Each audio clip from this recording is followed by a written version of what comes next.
The early morning sun slipped through the cracked wooden slats of the single window in Naomi's tiny one-room home. Once, this space had been filled with warmth, color, and laughter. Now, it held only memories and struggle. Naomi lay quietly on a narrow mattress shoved into the corner of the room, her body thin and fragile. Her legs hadn't moved in months. The accident had taken them, but it hadn't taken her heart. "Naya, where's the sponge?" she asked gently, her voice laced with fatigue. "I put it in the red bowl, Mama," Nia answered, waddling in with a half-filled bucket of water sloshing at her side. Naomi pushed herself upright using just her arms. It was her daily ritual, painful, slow but sacred. She might not walk anymore, but she could still wash her children, she could still mother them. "Come, my babies. Let's get clean and ready," she said with the warmth only a mother's voice could hold. Zaria, always the quiet one, stood clutching their last good dress. "Mama, I can do it myself," she offered. Naomi smiled faintly. "Let me do it, my little one. Let me still feel like your mama." Nia leaned over with a grin. "You're always our mama," she whispered. Those words stopped Naomi cold. She turned her face slightly, hiding the tears that tried to rise. 2 years ago, life had been different. Her home, once neatly furnished, had a flat-screen TV, a proper couch, a working fan. The curtains were bright, and the air always smelled like fresh spices. Naomi had sold homemade spice blends and shea butter from glass jars wrapped in ribbons. It didn't make her rich, but it kept food on the table and joy in the hearts of her daughters. They had a doll back then, Nana Love, with curly yarn hair and one missing eye. Naomi would hum as she cooked plantain and rice, while Zaria and Nia chased each other around her legs. Life was simple but full. Until that day. She had just finished a delivery, walking home with a basket of fresh pepper mix. The road was wet and the tuk-tuk came out of nowhere. The driver was drunk. One moment she was crossing the street, the next her knees buckled, blood poured, and her spine shattered. Since that day, her legs had never moved again. A bitter silence settled in her memory, but Zaria's voice pulled her back to the present. "Mama, the rice is burning." "Turn it off," Naomi called out quickly. Zaria rushed to the charcoal stove. Naomi's chest tightened. The smell of burning food always filled her with fear. Waste meant hunger, and hunger meant bedtime without dinner. Naya walked in holding a bowl of roasted peanuts. "Auntie Rosa from next door said we should share this." Naomi forced a smile. "Go and tell her thank you. God will bless her." Every meal now came from mercy, not money. After the hospital bills drained her savings, she sold the TV, the blender, the chairs, one by one. Even the mattress she once shared with her husband was gone. Her husband, Marcus, had left the day the twins were born. He had stormed out of the hospital room, livid. "I was told we were having one child. I can't raise double trouble." "Double blessings," Naomi had whispered back through her tears. But he never returned. That afternoon, as Zaria and Nia sat cross-legged, sharing a plate of rice and one fried fish, Naomi watched them play with their last toy and wondered how much longer she could hold on. "Mama," Nia asked softly, "when you get better, will we get the TV back?" Naomi chuckled, weary but gentle. "Even if we don't, I'll carry you both on my back and run through the streets." Zaria looked down. "But your legs?" Naomi reached for her hand. "My heart still works. And that's where you both live." The room fell quiet. "Mama," Nia whispered, "why don't you eat?" "I'm not hungry," Naomi replied. But she was lying. She had eaten one spoonful of soaked Gary that morning just to feel something in her stomach. She left the rest for her daughters. That night, the three of them huddled under a single faded sheet that used to be a velvet throw. As they lay together, Zaria said quietly, "I wish I could make you walk, Mama." Naomi pulled them close, her arms weak but full of love. "You already do, baby. Every time you smile, you carry me." Outside, someone's TV blared with laughter and music. But inside that small broken room, 3 hearts beat with fierce love. And in their dreams, they still believed in better days. Morning came, slow and gray. A damp chill clung to the single-room house like breath on cold glass. Naomi sat on the edge of the thin mattress, her eyes heavy with exhaustion. Her legs, stretched out in front of her like brittle sticks, were stiff and swollen. The once vibrant skin around her knees had darkened from disuse. Her wooden crutches leaned against the wall beside her, quiet sentinels that bore witness to her daily pain. On the floor next to her, Zaria and Nia lay curled up under a frayed wrapper. One had a thumb tucked in her mouth, the other held tight to their last doll, Nana Love, now missing a leg. Even in their sleep, their faces turned toward their mother. Naomi drew in a breath. She had barely slept. The hunger in her belly had curled into sharp little aches, but worse than that was the ache in her soul. They needed food. Again. She looked down at her daughters, then up at the cracked ceiling. No food, no school, she whispered to herself. But they're 5. They need more than prayers. Gripping the side of the wall, she pulled herself forward. Every movement stabbed through her lower back and hips. Her right leg, broken worst in the accident, refused to respond, stiff as wood. Still, she dragged herself toward the wall and lifted the crutches. Sweat gathered under her arms, though the morning air was cool. She heard a soft rustle. "Mama?" Nia sat up, blinking sleep from her eyes. "Where are you going?" "Just rest, my angel. Mama needs to try again." Zaria stirred, rubbing her face with the back of her hand. "Are you going to find food, Mama?" Naomi offered a small smile. "I will try, my love." She stepped outside slowly. Each movement felt like carrying a mountain. The crutches clicked against the uneven dirt floor as she moved through the compound. Doors opened, neighbors peeked. Some offered weak smiles. Most said nothing. No one came forward to help. Naomi's first stop was Auntie Rose's house. On good days, Naomi washed clothes for her. Today had to be a good day. There was no other choice. She knocked gently. Auntie Rose opened the door and blinked. "Oh, Naomi, you came?" "Please," Naomi said, barely above a whisper. "I want to wash for you, or clean, anything." Rose nodded slowly. "I'm heading to the market. The basin is in the back." Naomi shuffled to the backyard. There she dropped to her knees beside a plastic basin filled with soap and water. She dunked the first shirt. Her fingers moved stiffly, skin wrinkling, in the cold suds. Her knees screamed with every bend. Her back burned, but she didn't stop. When she finished, she moved on, one house to the next. She offered to peel cocoyam, grind pepper, sweep yards, anything. Her crutches bit into her armpits. Her right foot dragged like a dead branch behind her. But she kept going.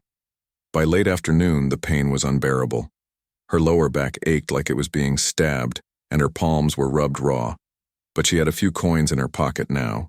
Just enough for a small bag of rice, maybe a few cubes of seasoning. Just enough to give her girls something warm tonight. Just one more corner, she told herself. Almost home. But fate had other plans. Her right crutch caught on a stone. In one violent second, Naomi lost her balance. Her body twisted and slammed into the ground. Her mouth opened in a scream, but the sound was swallowed by the dust. Pain exploded in her leg, sharper than any she had felt in months. She gasped, her vision dimming, her hands clawed at the dirt. She tried to pull herself forward, but her arms gave out. She lay there for what felt like forever. Broken, breathless, forgotten. Then, footsteps. "Bro, look," a teenage boy called out. 3 neighborhood boys rounded the corner and froze. "Auntie Naomi," one of them rushed to her side. "What happened?" "I fell," she whispered, her voice hoarse with shame. I was coming home. The boys lifted her carefully. One held her crutches. The other two made a makeshift seat with their arms. Naomi winced with every movement, but she didn't cry. Not until she saw her daughters Zaria and Nia burst from the house, barefoot and panicked. "Mama!"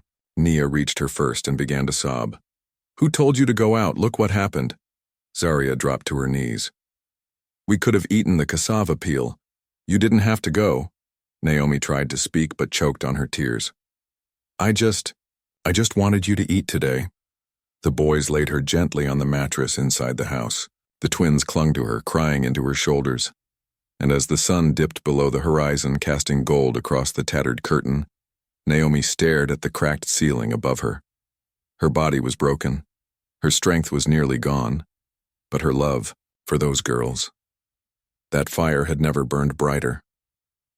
The morning light filtered through the faded curtain, weak and gray.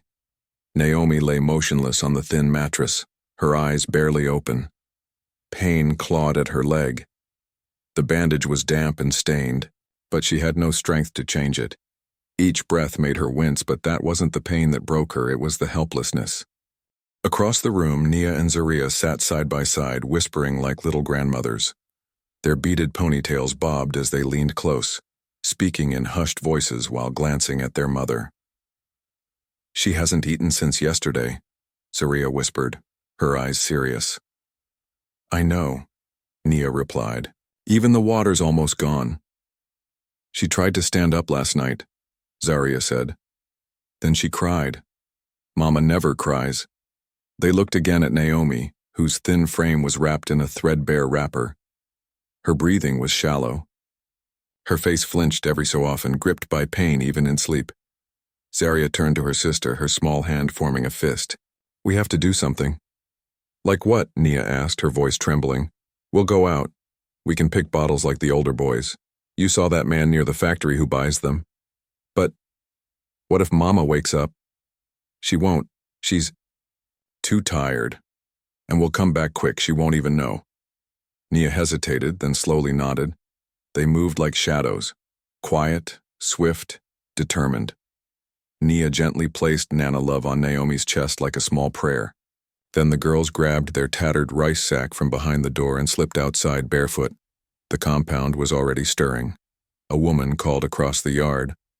A baby cried nearby. But the twins didn't stop.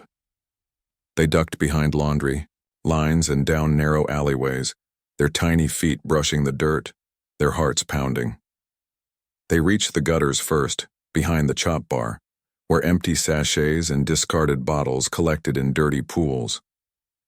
The air stank of spoiled food and waste, but they didn't care. Zaria poked a bottle with a stick. "This one's big, it'll get more money." Nia nodded and added it to the bag. For some children it was a game. For others, it was disgusting. But for these two, it was survival. They worked for hours. Their little bodies bent and lifted, dragging the growing sack through dust and trash. They argued now and then, over who stepped on whose foot, but they always returned to the task. By midday, sweat soaked their backs. Zaria's dress was stained and Nia's knee had a fresh scrape, but their eyes stayed focused. A group of older boys laughed as they passed. "Hey, small girls picking bottles too?" Zaria stood tall. "Mind your business." The boys paused, surprised by her boldness. She turned to Nia. "They don't know our mama is hungry." At last they reached the small metal gate of the factory that recycled plastics. A man stood by a scale, sorting through a pile of sacks. "We brought some," Nia said, lifting the heavy bag. The man looked them over. "Who sent you?" "No one," Zaria replied. "We just want to sell." He opened the sack, checked it, and nodded. 3 cedis. Zaria clutched the coins tightly like treasure. At a small roadside kiosk, they bought a sachet of water, a loaf of sugar bread, 2 eggs, half a tin of Gary. They counted the coins again, just enough left for a small tin of milk. "We'll mix the Gary with milk," Zaria said. "Mama likes it that way." As they neared home, their hands were dirty, their faces smudged, but their spirits lighter. "Let's tell her we were just playing," Nia whispered, giggling. They pushed. The door opened slowly. Naomi stirred, her lips dry. Zarya, Nia. We're here, Mama, Zarya said brightly. We just went to play. But Naomi's eyes opened fully. She saw the dirt on their clothes, the sweat on their brows, the scrape on Nia's leg. Where did you go? Her voice was thin. To get you food, Nia blurted, kneeling beside her. You didn't eat, your leg hurt, we couldn't let you starve. Tears welled up in Naomi's eyes, but she blinked them back. You shouldn't. You're only 5. Zarya placed a hand on her mother's arm. We're not too small. We're your daughters. She opened the sachet of water and held it to Naomi's lips.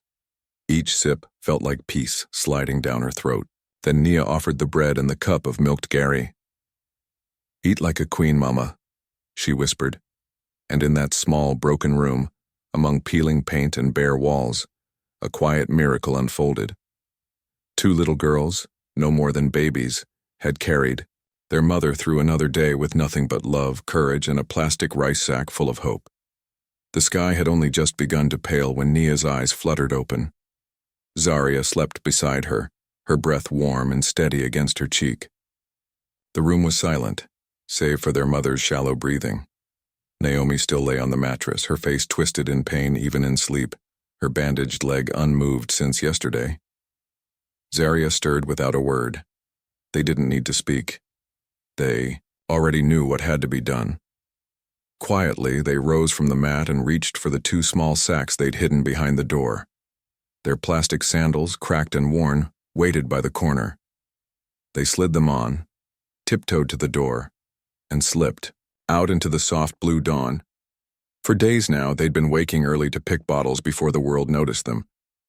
They'd collect what they could, sell them to the small recycling man near the lorry park, and bring back food. It had become their secret routine, their silent act of love. But today, something was wrong. When they reached the usual field, where trash usually scattered the earth like confetti, it was empty. Nia dropped to her knees, her eyes scanning the bare ground. There's nothing. Zarya looked around, hope draining from her face. Maybe on the other side. But the other side was the same, clean, swept, lifeless. A teenage boy passed with a cart full of bottles. Nia ran up to him. Brother, what happened? He barely glanced down. We came early. Everything's gone. They stood frozen. No bottles, no coins, no food. Their sacks now felt useless in their hands. Zarya sat down beneath a tree. We have nothing left to sell. Nia sat beside her, silent. Then she looked down at her feet, her sandals. The faded yellow had nearly turned to gray. One strap was torn, barely holding on. She looked at Zarya's, just as bad. She stood slowly. We'll sell our sandals. Zarya's eyes widened. But we'll walk barefoot. Yes. Nia nodded, her voice strong. It's just sandals. Mama is more important. Zarya hesitated. Then wordlessly she took hers off too. Together they walked barefoot toward the roadside market, clutching their worn sandals like treasure. The ground was warm and rough. Stones pricked their soles. But they didn't stop. They approached, a man selling used electronics. Uncle, do you want to buy sandals? Zarya asked. He looked down, saw the cracked soles, the faded colors, and waved them off. Go away, I don't sell shoes. They tried again, and again. Each time rejection, a shake of the head, a dismissive wave. One man even laughed. Zarya's voice cracked. Please, you can buy mine for just 1 CD. Nia's voice trembled too. We just want to buy food for our mama. People stared. Some whispered. Others turned away. Then he appeared. A tall man with warm brown skin, a neat shirt tucked into pressed trousers, and a short, well-groomed beard. His eyes locked on the 2 barefoot girls standing with cracked sandals in their small hands. He slowed, then stopped. Hello, he said gently, kneeling down. What are your names? Zarya looked at Nia, unsure. Then she spoke. I'm Zarya. This is my sister, Nia. He smiled softly. And why are you selling your sandals, Zaria? Her voice broke. Our mama is sick. She can't walk. We pick bottles, but today there were none. She hasn't eaten. The man stayed quiet for a moment, then he nodded. Come, he said. Let's sit somewhere better. He took the sandals from their hands, not with disgust but with careful tenderness, and guided them toward a small wooden bench near a fruit stand across the road. For the first time that day, their steps felt lighter, even as their feet pressed into the hot, dusty Ghanaian soil. Zaria and Nia led the tall man through the narrow alleyways of their neighborhood, the morning sun casting long shadows behind them. The man held their broken sandals gently in one hand as if they were worth gold, and walked beside them in silence. His name was Elijah Omisanya, a 35-year-old Nigerian business consultant visiting Accra for a short contract. What he hadn't expected to find was two barefoot little girls full of dignity and dust, trying to sell their sandals to feed their mother. They reached the small, crumbling compound and climbed the single shaky step to the room. The door creaked, open, and Elijah's eyes adjusted to the dim light. Inside, Naomi lay on her side on a thin mattress, a stained cloth wrapped around her leg, her cheekbones sharp from hunger and pain. The air was hot and heavy with the scent of charcoal, disinfectant, and something deeper, desperation. Mama, Nia whispered. Someone came with us. Zaria knelt beside her. He wants to help. Naomi struggled to lift her head, her voice hoarse. Who is this? Elijah stepped forward and knelt beside her, setting the sandals down gently. Madam, I'm Elijah. Your daughters told me about you, about the accident, about how strong you've been. Naomi's face flushed with shame. Why would anyone care? I have nothing. I just lie here. He shook his head. That's not what they said. They said you were their everything. Zaria tugged on her mother's wrapper. He saw us trying to sell our sandals. We didn't know what else to do. Nia added, There were no bottles today. Naomi blinked back tears. You shouldn't be doing that. You're just children. Zaria touched her mother's arm. But we're your children. We're not too small to help you. Elijah looked around the room. The single stool, the blackened stove, the frayed mosquito net nodded above Naomi's head. I want to help, he said simply. Can you tell me what happened? I need to understand everything so I can know what to do. Naomi hesitated. Her throat was dry, her eyes heavy, but she saw the kindness in his face, the sincerity in his voice. It was 2 years ago, she began slowly. I sold spice blends, shea butter. I had just bought a TV for the girls, our first. I wanted them to see the world, to laugh. She paused. Elijah waited. I was crossing the road after a delivery. A tuk-tuk hit me. The driver was drunk. My leg broke. I haven't walked since. I tried to keep working. I tried, but the pain.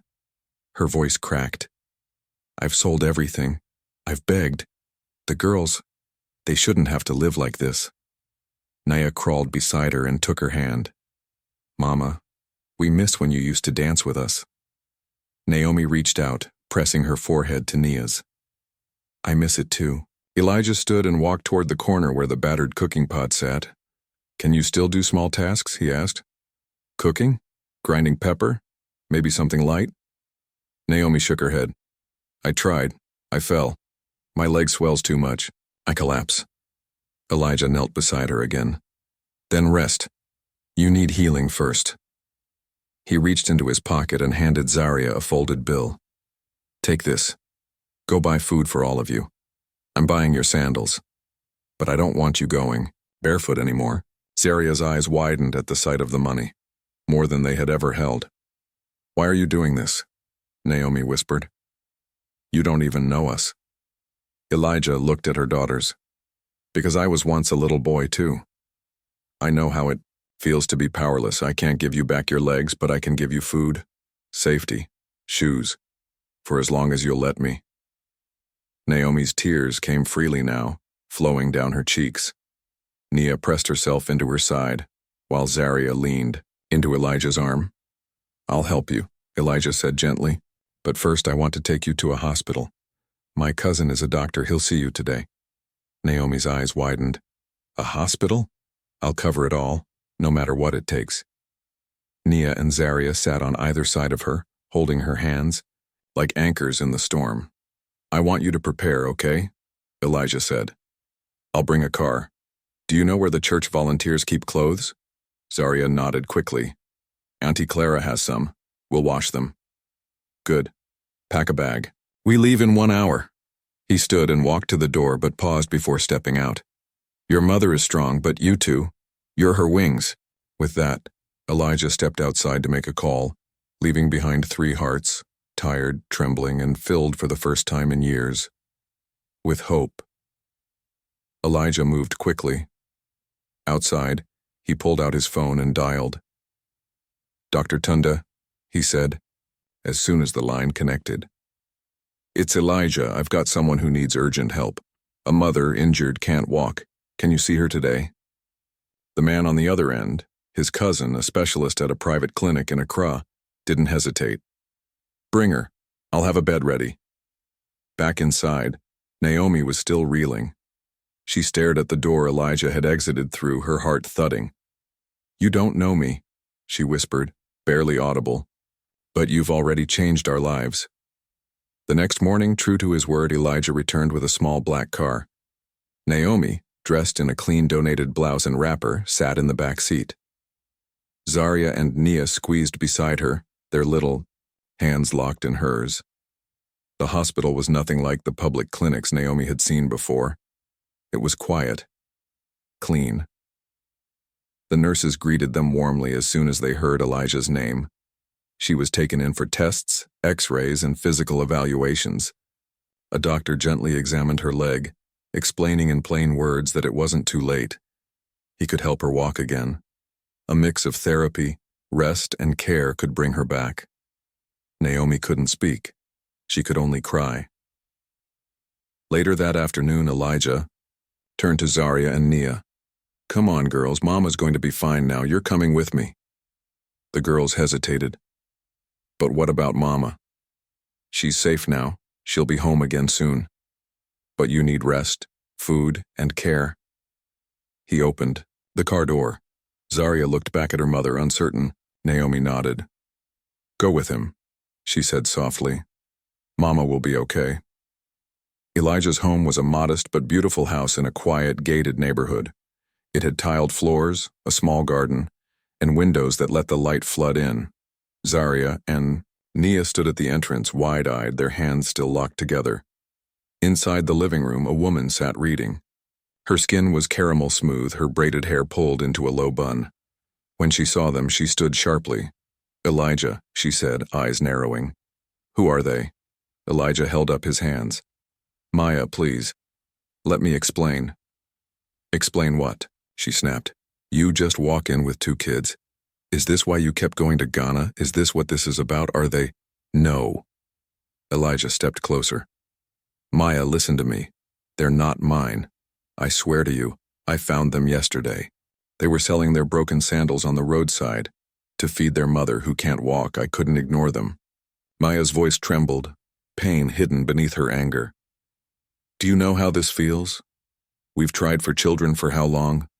And now you come home with 2 like it's easy?" Elijah gently touched her arm. "Maya, I would never betray you. Never. You're my heart, you're my wife. These children, they just need kindness, that's all." Maya turned to look at Zaria and Nia. They stood silently by the door, clutching each other's hands, uncertain whether to cry or smile. "They remind me," Elijah said quietly, "of something we've both been missing. Not just children, compassion." The silence hung heavy for a moment. Then Maya walked over. "Come," she said, her voice softer. "What are your names?" "I'm Zaria," the older twin said. "This is my sister, Nia." "Good afternoon, Ma," Nia added politely, barely above a whisper. Maya took a slow breath. Then she reached out, brushing a crumb from Zaria's cheek. "You're welcome here," she said. That night, Elijah watched from the kitchen doorway as Maya served the girls bowls of warm jollof rice and fried plantain. They giggled over the spoons, trying to guess the spices. Maya even laughed when Nia smeared oil on her chin. Later, Elijah wrapped an arm around her as she dried the dishes. "Thank you," he whispered. "They're sweet girls," she said softly. "I forgot what it felt like. To care like this, maybe, just maybe, this is part of our healing." Elijah kissed her forehead. "We're not just helping them, Maya. They're helping us too." Back at the hospital, Naomi lay in a quiet ward, her leg elevated and carefully wrapped in clean gauze. The air smelled of antiseptic and soft soap. A thin IV line trailed from her arm. She stared up at the ceiling, not out of despair but peace. For the first time in years, she felt seen. When a nurse entered to check her vitals, Naomi turned her head slowly and smiled. It was faint, tired, but real. "How are you feeling today?" the nurse asked gently. "Like someone finally carried the weight with me," Naomi whispered. Meanwhile, across town, Elijah's home was no longer quiet. Zaria and Nia brought life to every corner of it. Their laughter echoed through the hallway, their bare feet pattered across the tiles, and their little voices filled the silence Maya and Elijah had once lived with. At first, Maya kept her distance. But something about the twins, how they always said thank you, how they never asked for more, how they clung to each other in sleep, broke her open piece by piece. One quiet morning, as she folded clothes in the living room, she turned to Elijah. "I want to visit Naomi." Elijah looked up from his laptop. "You sure?" She nodded. "She should see that this help isn't just from you. It's from us. From me, too." The next day, they packed a small bag with fruits, clean towels, and lotion. At the hospital, Naomi's face lit up when Maya walked in behind Elijah. "You came," Naomi said, genuinely surprised. Maya smiled. "You're looking stronger." "The treatment is working," Naomi said, adjusting herself slightly. "I can sleep through the night now." Maya walked over and took her hand. "That's actually why I came. We have space in the house, and love to give. Why don't you and the girls come stay with us? At least until you can walk again." Naomi blinked. I can't let you do that. I can work again. I'll provide for my children." "It's not about work," Maya said. "It's about family. God has blessed us. Let us bless you too." Tears sprang to Naomi's eyes. God bless you, Maya. I don't know what to say." "You don't need to say anything," Elijah added. "Just say yes." A week later, Naomi was discharged. Elijah brought her home in the same car, but this time, her heart was no longer full of fear. Zaria and Nia ran out barefoot, screaming, "Mama!" as soon as the car pulled in. She was still healing, still needed help moving, but her strength returned by the hour. The house felt like heaven, clean, peaceful, full of kindness. Naomi began helping with chores when she could, folding laundry, slicing yams, making simple meals. She was grateful for everything. While Maya and Elijah worked, she took care of the home like it was her own. The twins enrolled in a nearby school. They came home with stories about crayons, classroom songs, and new friends. Their laughter filled the hallway. Their tears from the past slowly dried.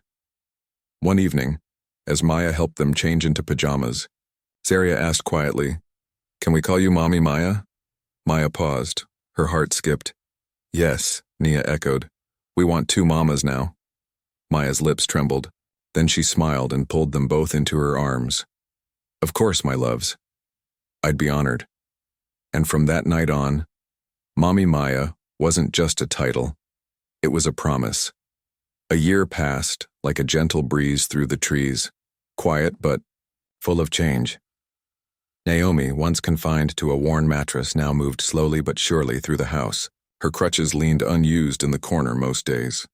With physical therapy, time, and rest, her leg had healed far beyond what the doctors initially predicted. One bright Saturday morning, as the family sat at the breakfast table enjoying yam and garden egg stew, Naomi looked up, her voice calm but sure. I think I'm ready to return to my spice business. Elijah glanced at her over his cup of tea. You're sure? I've been resting long enough. My hands are ready again. I still remember every blend, every recipe, and I still have loyal customers asking about my shea butter and pepper mix. Maya smiled warmly. Then go for it. We'll support you every step of the way. With renewed energy, Naomi returned to the local market. She woke early, braided her hair neatly, prepared breakfast for the girls, and left after waving them off to school. Word of her return spread quickly. Her old customers welcomed her with open arms. Her blends of pepper and spice, once forgotten, became the talk of the stalls again. She sold out her first batch in 3 days. Back home, the rhythm of the house evolved. Naomi helped with dinner preparations. Zaria and Nia shared stories from school. Elijah and Maya found joy in watching, their once quiet home bloom with activity. Then one morning, Maya stepped out of the bathroom holding something small in her hand. Elijah, still half asleep, barely noticed. Wake up, she whispered. He stirred. What is it, love? She showed him the pregnancy test. Positive. Elijah shot up in bed. Are you serious? Tears filled Maya's eyes. We're going to have a baby. He jumped up and lifted her off the floor, spinning her in the air with joy. It was a miracle. After years of trying, waiting, heartbreak, and unanswered prayers, hope had come in the quietest, most unexpected way. That evening, they sat the family down around the dinner table. Maya placed her hands on her belly and smiled. I'm going to have a baby. Zaria squealed and threw her arms around Maya. Nia danced around the room. Naomi stood quietly, her hand over her heart. It's a blessing, she said softly. Months passed. The pregnancy was smooth. Maya glowed, and Elijah never left her side. Naomi managed the house like a quiet force, helping with everything Maya couldn't do. When Maya grew too tired to cook, Naomi took over. When the dishes piled up, Zaria and Nia raced to wash them. The love in the house was no longer something that had to be spoken. It was simply lived. Finally, the day came. A baby boy entered the world, healthy and strong. They named him Malachi, meaning messenger of God. When they brought him home, the entire house felt like it was holding its breath. Even the curtains danced softer. The sun seemed to shine longer that day. Zaria and Nia immediately declared themselves big sisters. That night, after the baby had fallen asleep, Elijah and Maya sat on the porch, listening to the faint hum of night birds. Naomi stepped out, balancing 3 mugs of tea in her hands. To think, she said with a smile. A year ago, I was lying in a hospital bed, unsure if I'd ever walk again. Now look at us. Maya reached for her hand. That's what family does. We rise together. Elijah looked around at the laughter inside, the scent of fresh shea butter lingering in the air, and said, This is what I always prayed for, a home full of love. It was a quiet Saturday afternoon. Naomi stood in the backyard garden, her hands deep in a pot of fresh basil. The herbs were part of her new spice orders. Her business was thriving again. The sun was warm and the air carried the smell of grilled plantain from a neighbor's yard. Then Maya's voice called from the front door, uneasy and sharp. Naomi, there's a man asking for you. Naomi paused, her hand stilled in the soil. She turned the corner of the house slowly, her heart already guessing before her eyes confirmed it. There, at the gate, stood Marcus, the man who had once left her in a hospital bed with newborn twins, muttering about not being able to handle double trouble. He looked nothing like the man she remembered. Time had stripped him of his pride. His shirt was worn, his shoes dusty, and his eyes, those eyes, were dim with regret. Elijah stood beside him, surprised but composed. Naomi, do you know him? She walked forward, her shoulders square, her head high. Yes, she said. Her voice didn't shake. That's Marcus, my daughter's biological father. Marcus stepped forward, but not close. Naomi, I came to see the girls. I've made mistakes. I know I hurt you, but... Naomi raised a hand. Calm. Cold. Final. You lost the right to speak to them the day you walked away from that hospital. I was bleeding, holding 2 newborns, and you left. Marcus opened his mouth, but Naomi didn't. Let him speak. These girls know love. Real love. They've grown in a home full of dignity, sacrifice, and grace. You are not a part of their story anymore. Elijah gently stepped aside, respecting her space. After a long, heavy pause, Naomi took one breath, then turned and quietly shut the gate. Not with rage, but with release. Marcus didn't protest. He simply stood there, still for a moment, then walked away, the sound of his fading footsteps swallowed by the street. Naomi walked back to her herbs, the sun still shining on her back. Inside the house, she could hear Malachi gurgling and the twins laughing as they played. Her world was whole. She didn't need anything from the past. Her future had been rewritten by love, one act of kindness at a time. And as the wind moved gently through the leaves, Naomi whispered beneath her breath, "We made it."